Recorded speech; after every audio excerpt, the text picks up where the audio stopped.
name is Clyda. I represent the team Digging Dots. Nag-join ako sa SAT when I found out from my friend na merong mga volleyball training sa Mutual. So, nung nalaman ko yun, nag-start na ako to enroll and then sunod-sunod na. Hi, I'm Edward Diaz. Nung una kasi nanonood lang ako dito hanggang sa nakasali ako. Hi, my name is Francois Tolentino, middle blocker ng Blazing Dragons. Sa mga manonood po sa league, get ready to be amazed.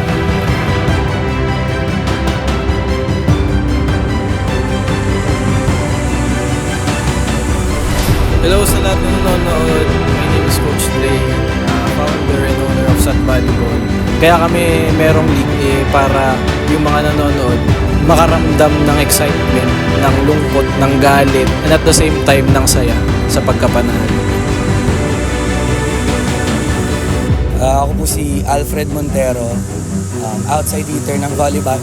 As a team na galing sa bronze na 2 taon na, syempre feeling namin, ba't ang lalakas ng mga kalaban namin na coaches, tapos kami hindi masyadong active yung coach namin. Understandable naman na may mga misunderstanding or errors ng season 1.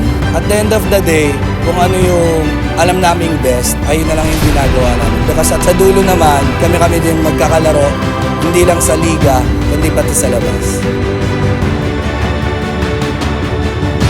Sana, next time, ibang team naman na makalaban namin sa kayo.